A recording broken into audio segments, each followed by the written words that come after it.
If you're receiving this message, then we here at the Veritable Bureau of the Scriptures think you have what it takes. We think you have the skills. We think you have the curiosity. We think you have the know-how. We think you have the creativity to work alongside some of our top agents and operatives and dig into some of the biggest and most important mysteries in the whole wide world. So we cordially invite you to be part of the VBS. Should you choose to accept, mission details and case files will be coming your way shortly. And remember, agents, with God, no mission is impossible.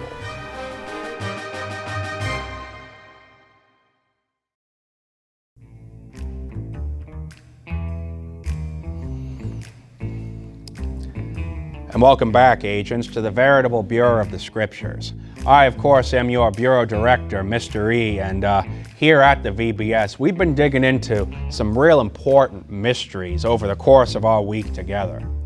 On day number 1, we saw the story of Moses, right, and dug into that mystery of God's plan for each one of us. On day number 2, we saw the story of Gideon and just how important it is for us to trust in and follow God's plan and the great victories that can come to us when we do that. On day number 3, we saw that God's plan goes down even to the smallest parts of our lives and learned about the big mystery of forgiveness through the story of David and the story of Saul.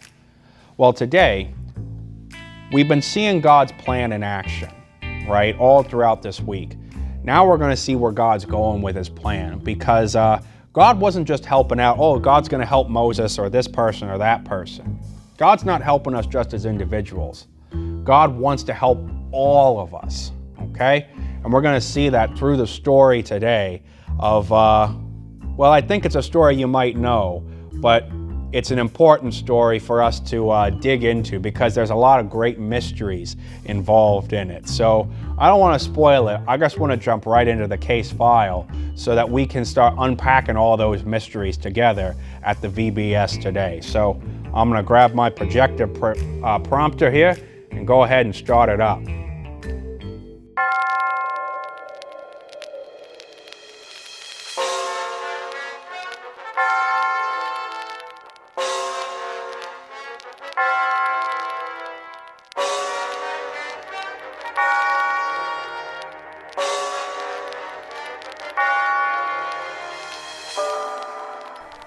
Welcome to the VBS Case Files, bringing our agents the information they need to delve into the mysteries of the Scriptures. Today's case file, the faithful foster father's flight from a frenzied and fearful foe. Dateline, the year 4 BC, the places, Nazareth, Jerusalem, and Bethlehem. Eventually, after King Saul's death, David did become king of Israel.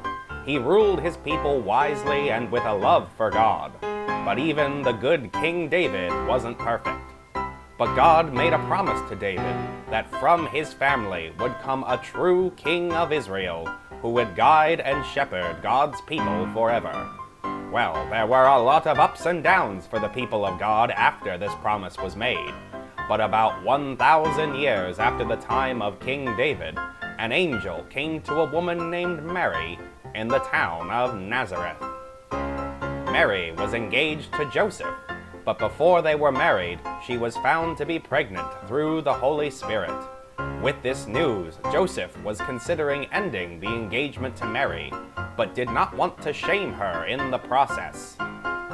While he was considering this, an angel of the Lord appeared to him in a dream, saying, Joseph, son of David, do not be afraid to take Mary as your wife. Her child is from the Holy Spirit. She will give birth to a son, and you will name him Jesus, because he will save the people from their sins. When Joseph woke up, he did what the angel of the Lord commanded him to do, and took Mary home as his wife. they traveled to his hometown and the hometown of King David, Bethlehem. And there Mary gave birth to a son, and Joseph gave him the name Jesus, as the angel had told him.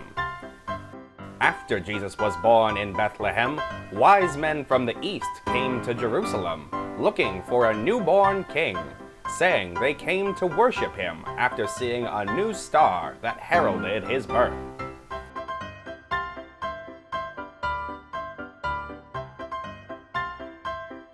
The king in Jerusalem at the time was a man named King Herod.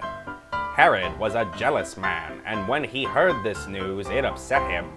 He ordered his priests and scholars to tell him what was going on.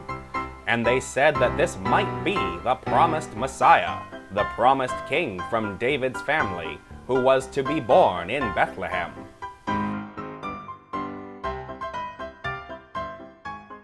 Then Herod called the wise men back, and with his best fake crocodile smile, he asked them, "When you find the child, please come and let me know, because I also wish to worship him."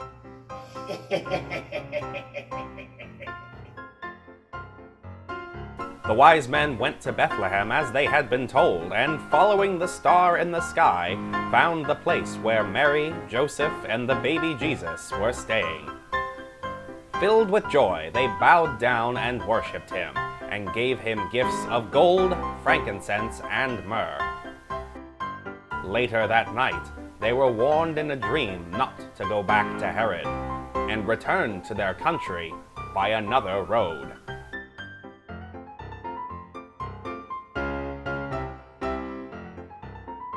That same night, an angel of the Lord appeared to Joseph in a dream, and the angel said, Quickly get up, take the child and his mother, and escape to Egypt. You will stay there until I tell you, for Herod is searching for the child, planning to kill him. At once Joseph got up, took the child and his mother, and during the night fled for Egypt. When Herod realized he had been tricked by the wise men, he was furious. He gave orders to kill all the boys in Bethlehem and in the lands surrounding it, all the boys who were 2 years old and under, hoping to catch this new king in the slaughter. But King Herod did not have much longer left to live, and when he died, an angel of the Lord appeared in a dream to Joseph in Egypt, saying, Joseph, be at peace. Get up and take the child and his mother, and return to the land of Israel, for those who were trying to take the child's life are dead. So Joseph got up, took the child and his mother once again, and went back to the land of Israel.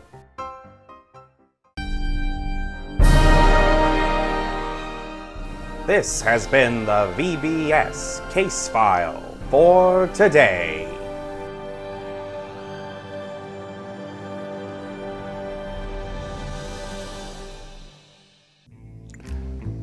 Quite a case file for us here today, agents. One that's very important, probably the most important we've talked about so far this week. Because in our case file today, we see not just God helping someone, but God becoming one of us, right? God becoming a tiny baby, just like we saw with Moses at the start of the week. And almost just like Moses at the start of the week, we see this jealous king trying to come after him, you know? But God had a plan, right? As we've seen all throughout this week, God had a plan to help save us, to help protect us, to show his love and care for us. And to do that, God became one of us through the person of Jesus. And we saw in the story today, he was born of the Virgin Mary, and God also gave him a wonderful foster father, Joseph, in order to protect him. And Joseph was able to do so through God's help and God's intervention by listening to and following the plans that God was giving him through his dreams. Now this is, of course,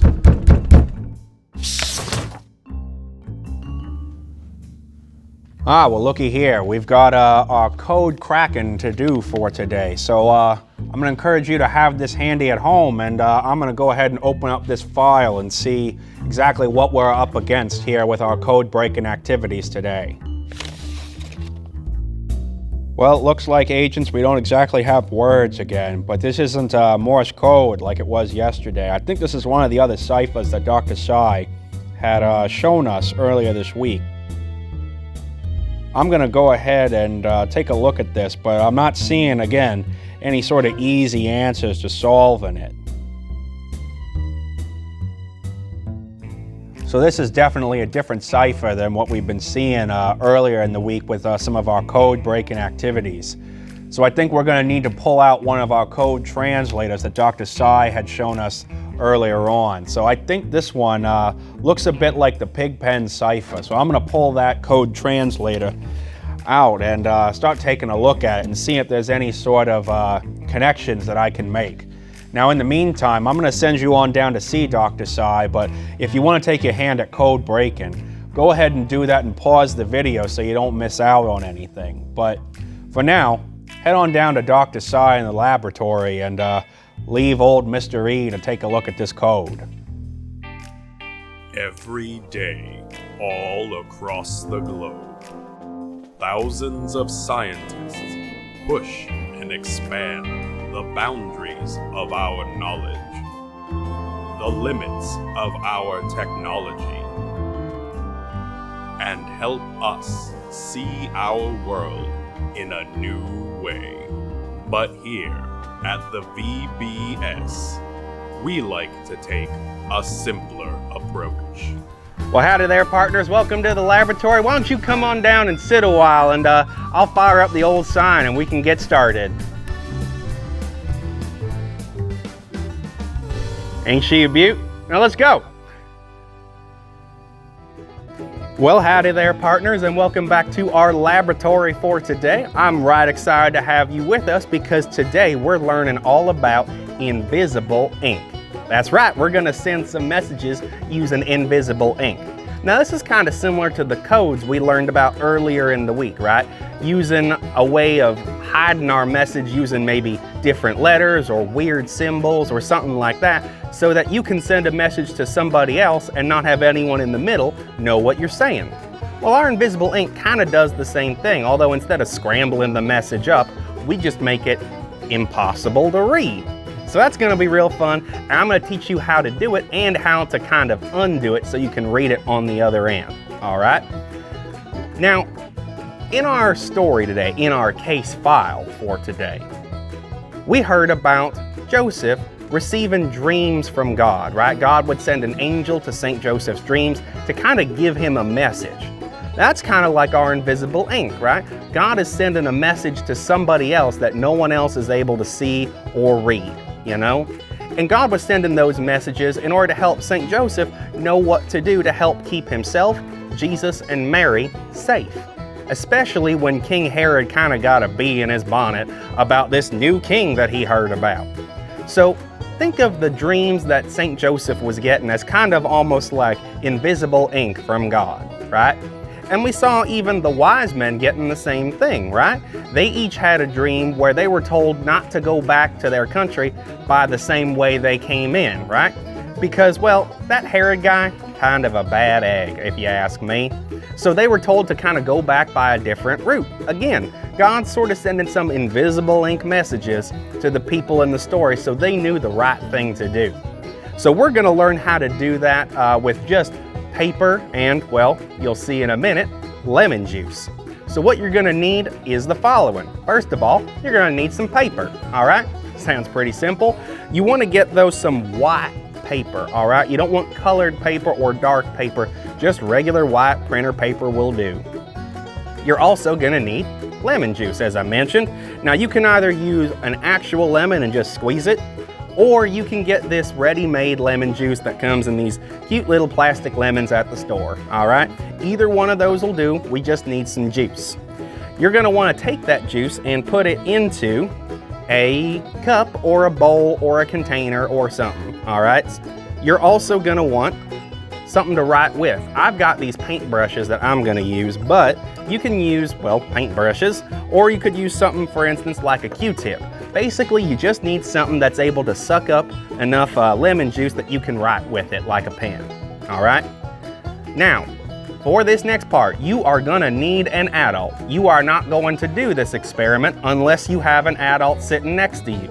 This is a very important part of this experiment because we are gonna be working with the oven. And we are gonna be working with the oven in a way that's a little bit different than maybe we normally use it. So we want an adult to take care of this part of the experiment for us.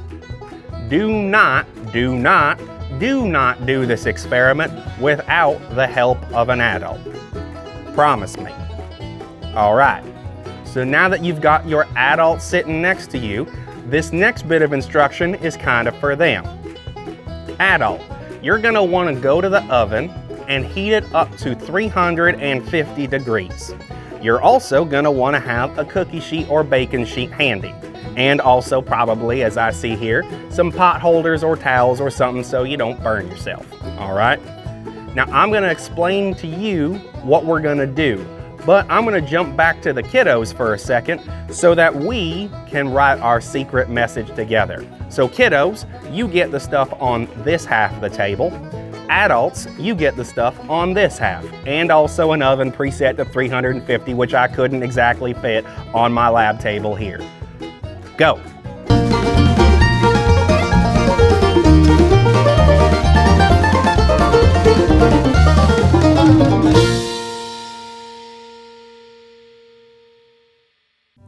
So we are ready to go to begin writing our message in invisible ink. I hope you're very excited because I know I am.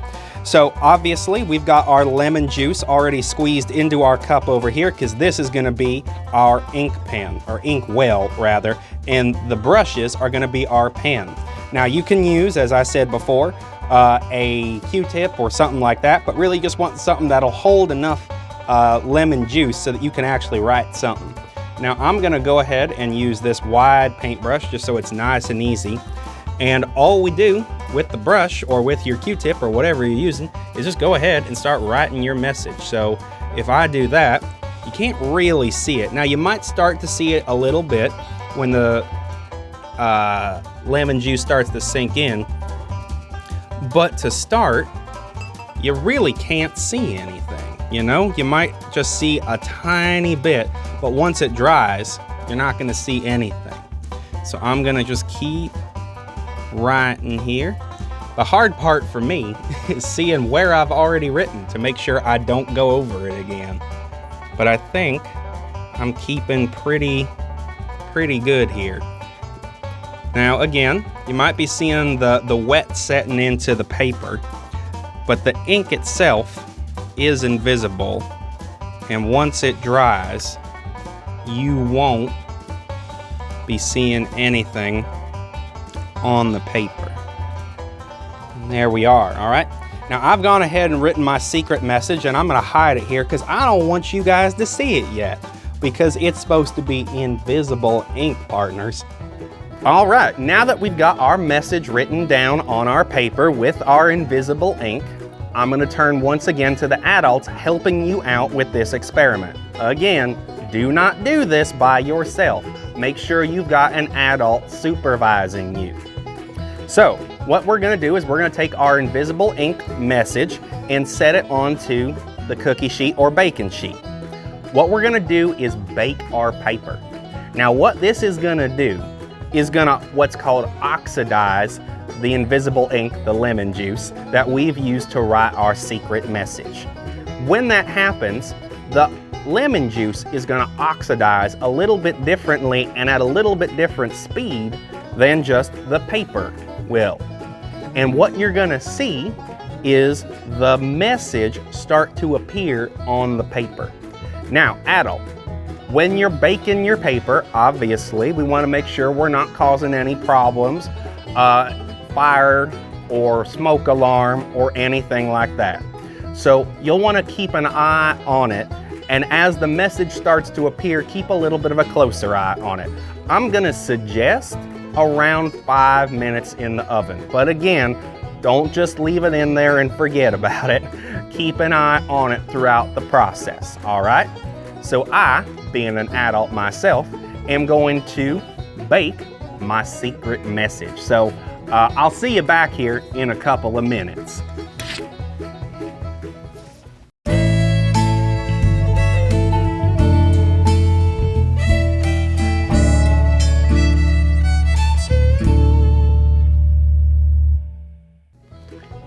Hot tray coming through.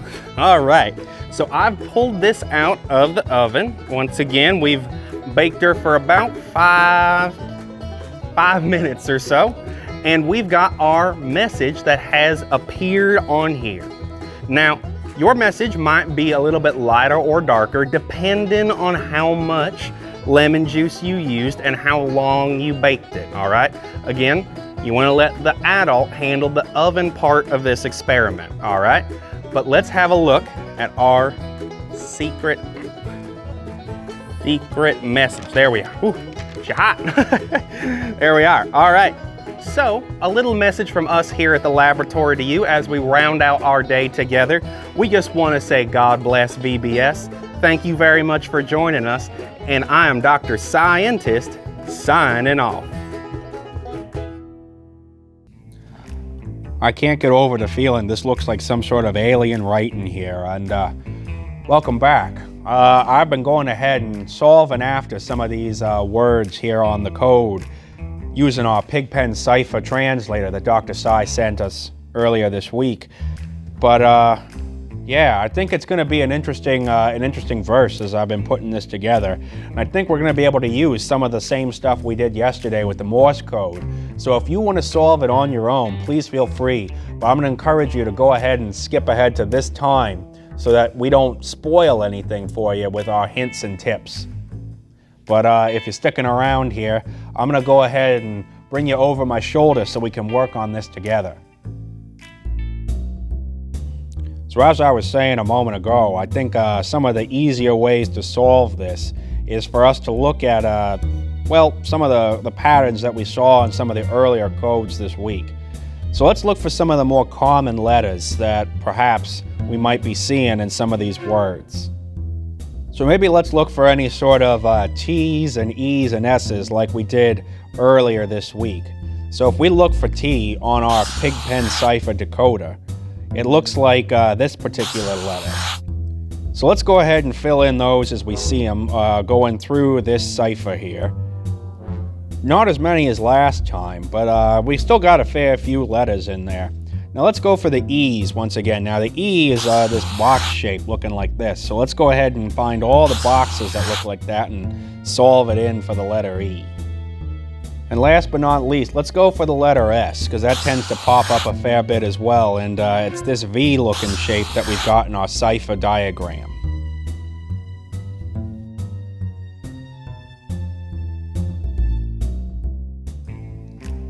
Well, that didn't necessarily give us any words outright, but I think I can probably make a couple educated guesses to what a couple of these might be.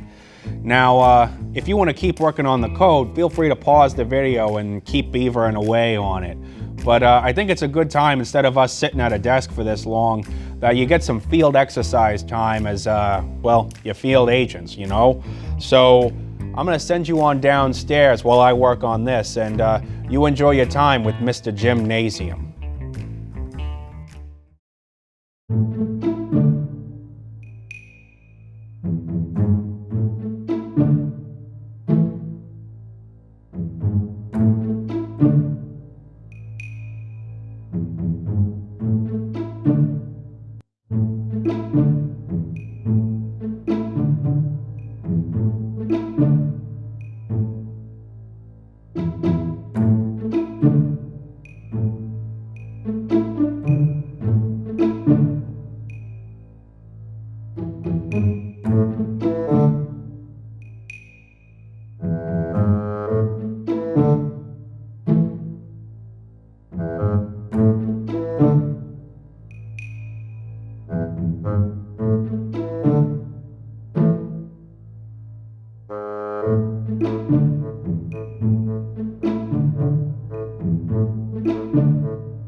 hopefully they're not too much longer today. Oh, excellent, you've arrived. Wonderful, wonderful news. We have such an amazing exercise for our training room here today, agents. I think it's one you're quite going to like because we're going to be sort of taking together a lot of the things we've been practicing doing in some of the earlier training sessions we've done this week and combining them into a bit of a larger activity. So there'll be sneaking, there'll be bluffing, there'll be observation, there'll be all kinds of different things that we're going to take and put all together into one exercise. And the reason we're doing this is because it's sort of like what we see this story, this case file for today, doing. After all of the Old Testament comes together in the person of Jesus, and we can see some of that in our case file for today. After all, Jesus, Mary, and Joseph have to flee a wicked king who's set on destroying innocent children just because he thinks someone might be a problem for him in the future. Now, if we think about that, that sounds kind of similar to the story of Moses we heard about on Monday, yes? We had this wicked king taking out all of these innocent children just because he thought they might give him some problems in the future. But both Jesus and Moses are able to escape to safety with God's help. So, a connection there, I think. Also, we had the story of Gideon, right? Now, Gideon's story has the sort of secret message that Gideon sends to his army so that they can launch their big plan together, right? Using the torches and the trumpets and such. Well, in our story today, we had Saint Joseph receiving a dream from God. Now, I'll agree with you. It's not quite the same thing as a secret message like a code or anything like that, but we do still see God sending a particular message to somebody so that they know the right course of action to take in a dangerous situation. So, another connection there, I think. And last but not least, we had yesterday's story of David sneaking into King Saul's tent, yes? And in that story, we saw David trying to, well, sneak into somewhere he wasn't supposed to be. But in our story today, kind of the same but the opposite, with Jesus, Mary, and Joseph trying to sneak out of somewhere they no longer want to be and finding safety in doing so, just like we saw with David yesterday, trying to find safety in avoiding the guards and showing King Saul that in reality he means no harm, right? Showing him the spear and the jug, letting him know that, well, the situation could have gone differently if David chose to make it go that way. So we see all these stories sort of coming together in our story for today with Jesus, Mary, and Joseph fleeing from Bethlehem and making it all the way into Egypt, dodging the king's guards and soldiers along the way. So our exercise is going to be one that helps us to get into that spirit of dodging past guards to get from one place to another place of safety. I think you'll quite enjoy it, and we once again have Agent Blue Leopard and Agent Cobra helping us out. So if you'll come with me to the training room, we'll get a chance to meet them once again and let you know how this exercise is going to work. So come with me, quick, quick! Hello and welcome back once again to the training room here at the VBS. As you see, I'm joined once again by two of our top agents. We've got, of course, Agent Blue Leopard over here and Agent Cobra over here. And they are going to help me demonstrate our training exercise for today. Now you see, this exercise is called Sneak Out, and it has two different teams in it. The first team is the guards. The second team are the sneaks. And the sneaks, as with some of our earlier games this week, are trying to sneak past the guards. But we're messing around a little bit with their ability to move. So the way the game works is like this. You'll divide up into two teams, the sneaks and the guards. You probably want to have 2 or 3 sneaks per one guard. You don't want the teams to be even, all right? So you don't want 2 and 2 or something like that. Once you've got your teams divided up, you will decide as a group, so that everybody knows the rules, you will decide as a group what the finish line is. All right, so the finish line for your sneaking out attempt, the base as it were, might be the front door of your house. It might be the kitchen sink. It might be a tree in your front yard. Wherever it is, whether you're playing inside or outside, everyone agrees this is the finish line. This is where we are trying to get to. And this is where the guards are trying to keep us from getting to. Okay, so we've got our two teams, and we've got our finish line, our base. The way that the game works is this. The sneaks will be somewhere fairly far away from the finish line. The guards will also be somewhere not necessarily close to the finish line, maybe hiding in a room. So if we're playing this inside, for instance, perhaps the sneaks are hiding upstairs in the bedroom, and the guard is in the downstairs bathroom, for instance. And your finish line is the front door of your house. Are you following along with me? Excellent. The guards can only move every 5 seconds, which they count out loud so that everyone can hear. So the guard in the bathroom downstairs might go 1, 2, 3, 4, 5. And then the guard can move into another room that is next to, is neighboring the room that he's currently or she is currently in. So if he's in the bathroom downstairs, he might move across the hall into the kitchen that is also downstairs.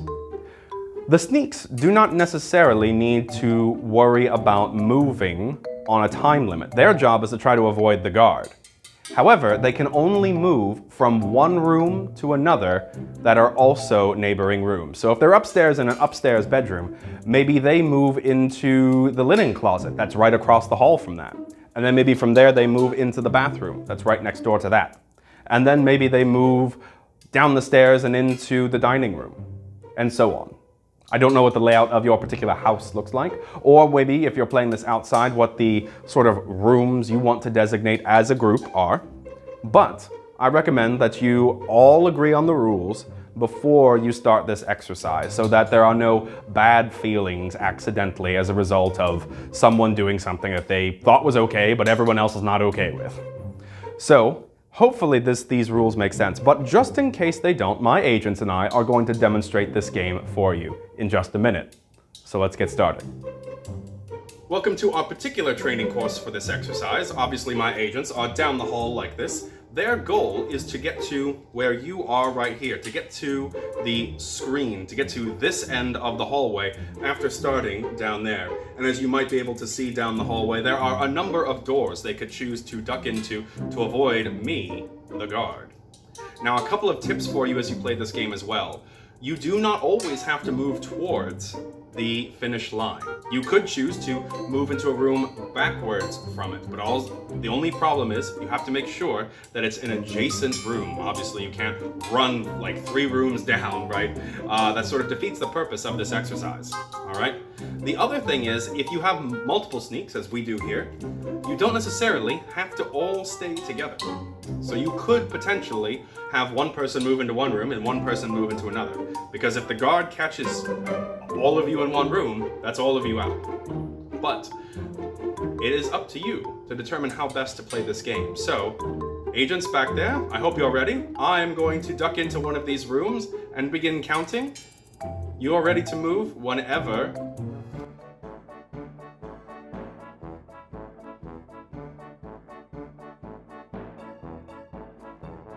One, 2, 3, 4, 5.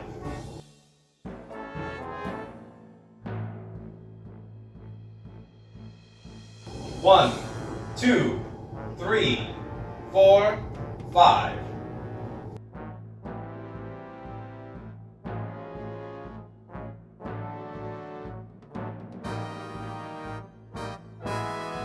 One, 2, 3, 4, 5.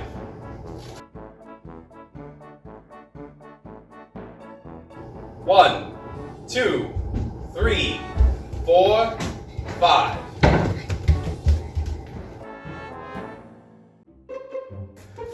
And it looks like we have a winner, so hopefully that helps give you a little bit of an idea how to particularly use this training exercise in your field courses at home. We hope that it is a useful experience for you as you attempt to maneuver your way through some of the situations just like those we heard in our story today. So thank you very much for joining us here in the training course. My 2 agents, if you would like to step forward, agents.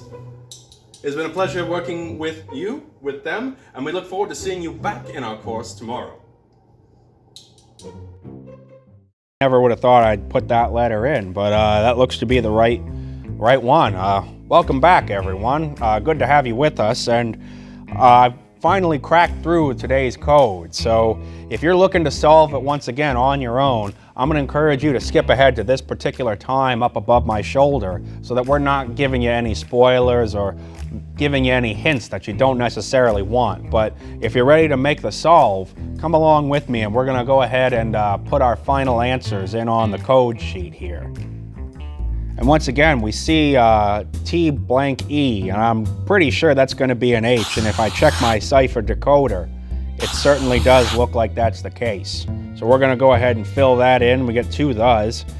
We get a couple of these single words here with an S, but they look to be different, right? This symbol is a little different from that one. So I'm going to go ahead and check my Pigpen Cipher decoder and see that, well, this one looks to be an I, and this one looks to be a U. So we've got an is and an us, and then we've got another is all the way down here. And then continuing, filling in all the different letters, I'm going to go ahead and solve this out and read what Psalm 46 verse 11 has to tell us. The Lord of heaven is with us. The God of Jacob is our refuge. So now that we've cracked Psalm 46 verse 11, let's try to dig a little deeper into it and understand exactly what this code is telling us here today. So the Lord of heaven is with us. Well, that's very important, right? Because that's the whole story of Christmas. Jesus is God, and he comes to dwell with us. He comes to live as a human being, as one of us. That's a huge part of what the psalm is saying here, and that's part of our case file story for today. But also, well, the God of Jacob is our refuge. That's second half of our psalm. Well, that's an important part as well, because the God of Jacob is, well, God, right? The same God we've been talking about all week. The God that helped out baby Moses, the God that helped out Gideon, the God that helped out David and Saul yesterday. Well, that's the same God we're talking about here. And God provided a way for Jesus and his family to stay safe, even when other people were trying to cause him harm. And that's what refuge means, right? It's a safe place we can go so that we don't get hurt. And that's what God provided for Jesus and his family by sending them down to Egypt, by sending those angels to St. Joseph, as we saw in our case file earlier today.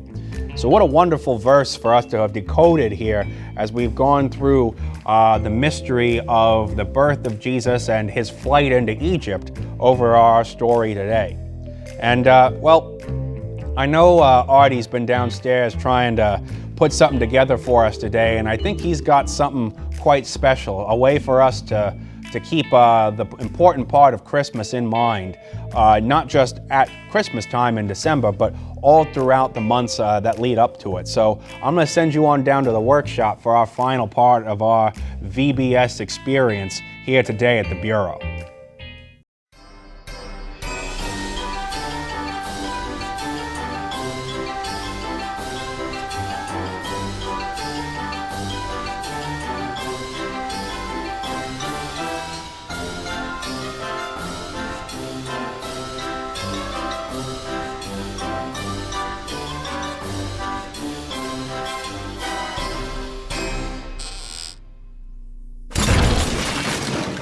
Hey, don't worry about it. I'll get it fixed up later. Come on, we got stuff to do. Well, hello there once again, agents. Welcome back to the workshop with me, Artie Feiss. And can I just say I love Christmas, right? It's a great story, you know. God comes into the world as a little tiny baby because he loves us so much, because he wants to share in our experiences with us, right? Jesus doesn't come into the world as just like some guy, right? He doesn't like down from heaven as just some guy that says, hey, love each other, and then, you know, gone, right? Jesus lives a whole life just like one of us, just like you and just like me, right? God loves us that much that he wants to share in the world with us. Now that's a pretty amazing thing to start with. But then also, obviously, I love all the other stuff that comes with Christmas, right? I love being able to get together with friends and family. I love being able to eat all that kind of wonderful food. I love the music. I love all the different parts of the story.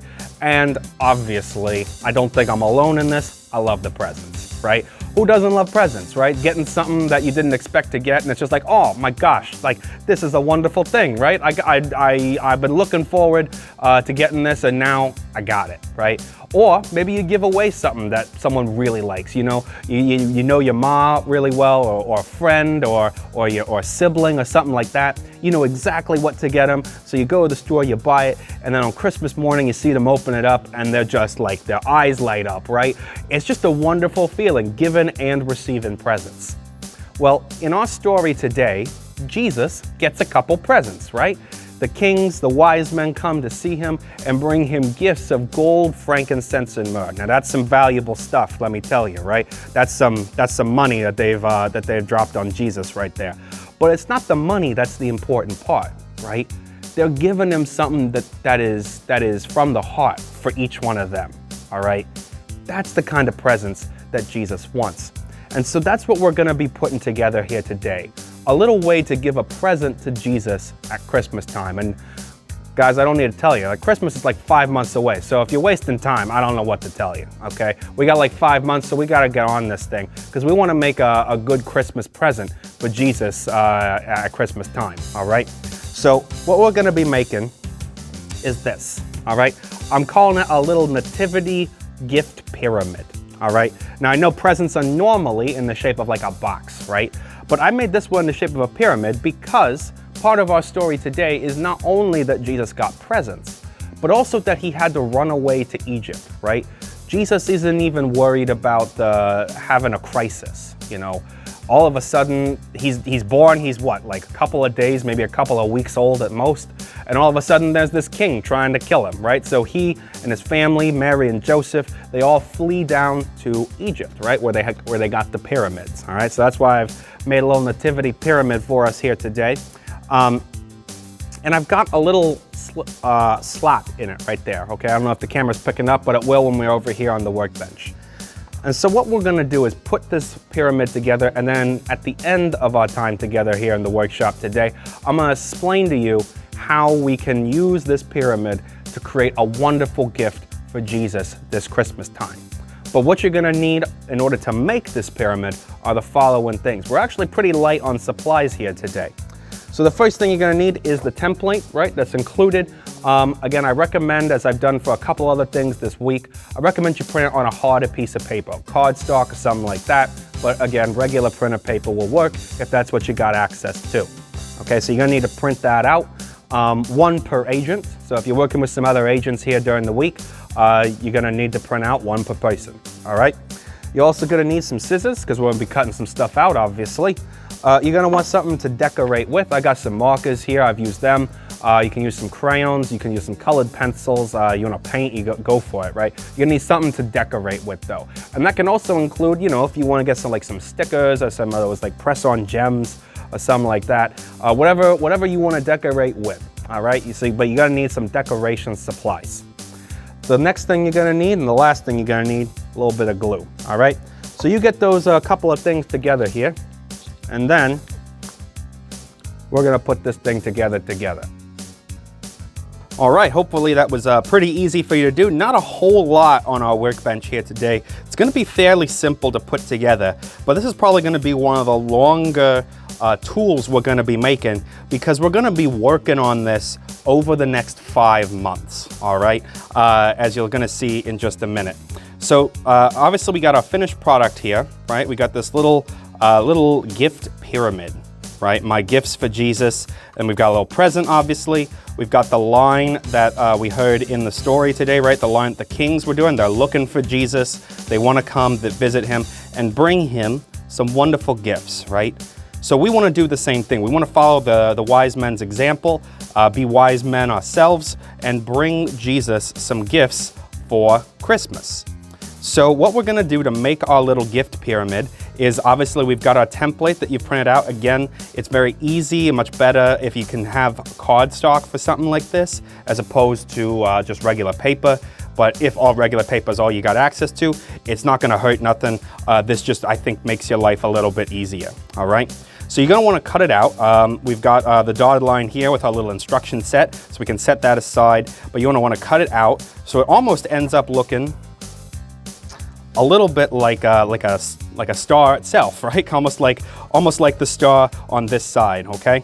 So you're gonna cut it out so it looks like this, and the hard part is gonna be cutting out this little slot here, all right? What I suggest you do is when it's full in, you get a parent, right? You get somebody who is okay working with sharp objects to get a little bit of a scissors in there, and you poke it on through and just kind of cut along on the inside there, all right? It's gonna be a little bit, like you see mine's a little bit messy here. That's totally fine. Jesus doesn't really mind our imperfections in that sort of a way, all right? But once you've got it all cut out, and you got it looking somewhat like this, okay? What you're gonna wanna do is color it in. Now you see I've gone ahead and cheated like I've been doing all week, and colored in the different parts here. You can color more. You can sort of color in this white spot that I've kind of left open. You can color this in, you can color the base in, you can color this in, all right? The only thing you don't want to color, all right, because it's going to mess with what we're going to be doing next. Do not color these sort of thin strips here, all right? Do not touch those, because those are where our glue is going to go, all right? So what we're going to do is along each of these lines, all right, all the lines that are left basically on the whole pyramid are gonna be lines where we fold. So what we're gonna do, we're gonna bend that up like that, right? And you see, I've more or less bent it along this line here, okay?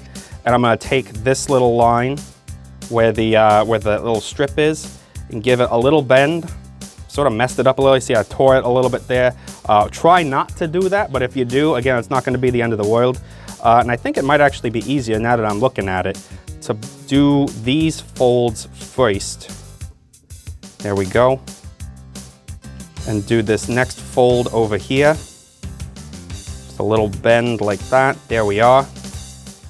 And this next one here, just like that.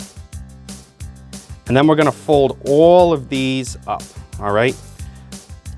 Give it a little fold like that. A little fold like that, there we go. Give it a nice hard crease, right? You want it to kind of almost like stand up on its own like these are doing, all right? And then we're gonna do one last fold like that, all right? So there we go, right? So we got this sort of like a thing coming together. And as you're probably putting together here, we're gonna put the glue on each of these extra strips. And then when we put it together, all right, kind of gonna look like this. Once it's all glued together, it keeps the shape of the pyramid, right? The glue on the strips attaches itself to the inside of the next side, right? All along the inside of the pyramid here. And it keeps the shape of the pyramid. So that's what we're gonna do to finish up our craft here together. So we're gonna, little strip of glue there, strip of glue there, one more here, and one more over there. There we are. And your hand's probably gonna get a little sticky. It's okay. My hands are sticky already from doing this, so you're gonna be in the same boat with old Audie, and that's gonna be fine for you. Just make sure you wash up afterwards and don't touch nothing, all right? Don't touch nothing important. It'll make your mom mad. And then we're gonna put the last one in. This last one's a little bit harder because you can't really kind of get your fingers in, but we're just gonna like squeeze along the creases here, squeeze along the corners where everything comes together. And there we go, right? So we've got our assembled one, we've got our finished product one. They're looking pretty much exactly the same, right? All along the edges. You might need to give it a minute to set, maybe hold it together. But for the most part, your craft is done. And now join me back in the main workshop area. I'm gonna talk about what we're gonna fill these up with.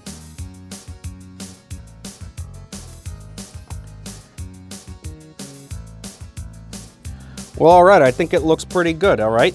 I got my Nativity Pyramid together here. And, well, you might have noticed there's a couple of extra things on the workbench here now, because there's a couple of extra parts to this craft, right? I said when we were putting it together, this is gonna be the longest one we're gonna do all week, because this craft technically isn't done, all right? And it's not gonna be done until December, I guess, 24th, right? Because we're gonna give it to Jesus on the 25th of December, on Christmas, all right? What we're gonna be doing, what we're gonna spend the rest of these 5 months between now and Christmas doing, is jotting down the good things we do for Jesus between now and then, all right? So Jesus tells us to do two things. He says there are two things that God wants us to do, the two most important things. Love God and love each other, all right? So anytime we do one of those things, anytime we show love for God, maybe we say our prayers, all right? Maybe we go to Mass, all right? Maybe we take some time outside of the VBS and look at some of the stories in the Bible, right? Maybe do that with a family member, with a parent or something like that, who can help us to read and understand these things, all right? We can do all those kind of things to show our love for God. Or maybe we show our love for somebody else, right? Maybe we forgive our sibling. We talked about that the other day, right? Maybe we choose to share our lunch with somebody who maybe doesn't have enough food at school, at the cafeteria at lunchtime, all right? Maybe we invite somebody to join our group so they don't feel so lonely no more, all right? There's all kinds of different things we can do to show love for God or love for other people, all right? But every time we do something like that, all right, every time we do something that is loving to God or loving to other people, those are the kind of things that we want to turn into the presents that we give to Jesus, because those are the kind of things that God loves the most. You want to see God's face light up. You follow what he says, you love him and you love other people. Oh my gosh, man, you're going to see all kinds of wonderful things happening, all right? So every time you do something good, love for God, love for somebody else, all right? What I want you to do is grab a pen or marker or something to write with, right? And grab a slip of scrap paper. I've got some slips here. Maybe use like a Post-it note or something like that.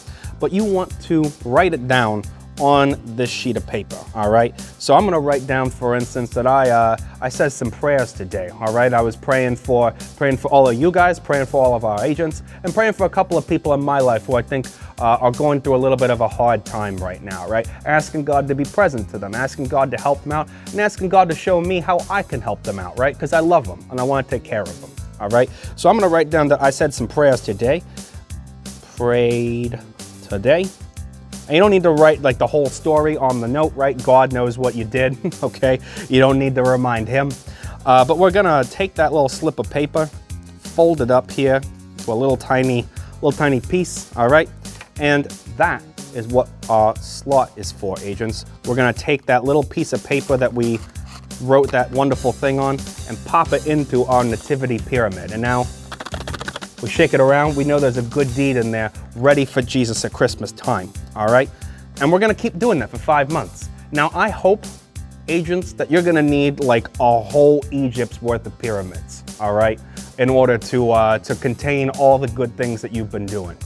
And when Christmas time rolls around, I want you to put these things under the tree along with all the other presents that you got, you know, from your family, from your grandparents, from all the other people in your life. I want you to put these things under, and once you've gotten a chance to wake up on Christmas morning, I want you to turn to your Nativity Pyramid or pyramids and open them up and see all those wonderful things that you've done for the last 5 months in order to show that love for God or show that love for your fellow human beings, right? Because that's the thing that God really wants us to do, and that's the best gift we can give God at Christmas time. All right? So I'm gonna leave you with that little kind of extended mission, right? It goes beyond just what we're doing here today and lasts for a little while. So I'm gonna challenge you to do that there, agents, with our field tool today. And we'll be seeing you tomorrow for one last one that I think you're gonna have a lot of fun breaking into, all right? So we'll be seeing you around here, and we'll be looking forward to your return back at the workshop. Agents, that's the last of it for us here today at the VBS, but quite a mystery I think you'll agree we've delved into over the course of our time today. We've seen God become one of us through Jesus, and we've seen God continue to protect his people, protect Jesus, protect Mary and Joseph from a dangerous situation, as we've seen God be doing throughout the whole rest of our time here this week with baby Moses, with Gideon, and with David.